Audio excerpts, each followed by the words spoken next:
Direction Monaco-Ville pour vivre un autre temps fort lié aux festivités de la Sainte-Dévote et plus précisément ici au cœur de la cathédrale pour l'accueil des reliques de la patronne de Monaco.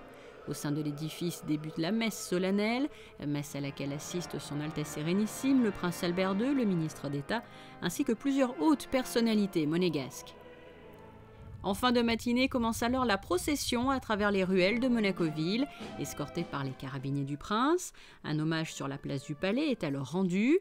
La procession se dirige ensuite vers les remparts où il est alors demandé à Sainte-Dévote de protéger la famille princière, la maison souveraine, Monaco, sa population et la mer d'où est arrivée justement Sainte-Dévote il y a plus de 15 siècles.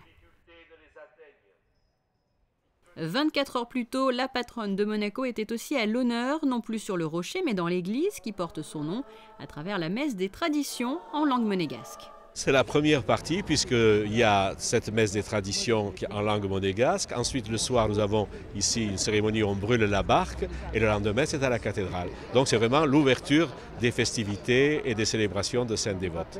Un mot en particulier sur cette messe en langue monégasque, est-ce que c'est une manière aussi de toujours montrer, de revenir aux origines de la principauté? Oui, c'est la messe vraiment de la famille monégasque. Et ici encore, les monégasques étaient au rendez-vous pour rendre hommage à la patronne de la principauté.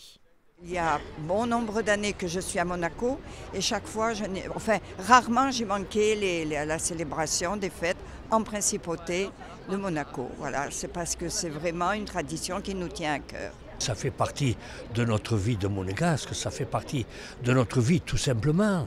Depuis tout petit, on a toujours entendu parler des traditions, on a toujours connu Sainte-Dévote. On venait même ici quand on était petit, après les feux pour ramasser les clous par terre. Donc manquer une messe de tradition et manquer une Sainte-Dévote, c'est une partie de nous qui n'existerait plus. On ne peut pas. C'est exactement comme quand la fête du prince, c'est pareil. C'est notre vie, c'est ancré dans nos cœurs et dans nos têtes. Une délégation de la commune de Luciana de Haute-Corse, terre d'origine de Sainte-Dévote, participait également à cette messe. L'occasion de constater que la Sainte n'est pas le seul lien apparemment qui unit Monaco et la Corse. Tout d'abord, je devrais dire que je ne suis pas du tout dépaysé. C'est là que nous réalisons que nous sommes des cousins ligures, que l'histoire a peut-être séparés. Mais dans l'expression de la langue monégasque, eh bien, j'ai l'impression d'être abbassia. Et si la patronne de Monaco est célébrée en hiver, l'un des patrons de Monaco est quant à lui fêté pendant l'été. Rendez-vous donc dès la fin du mois de juillet pour rendre hommage à Saint-Romain.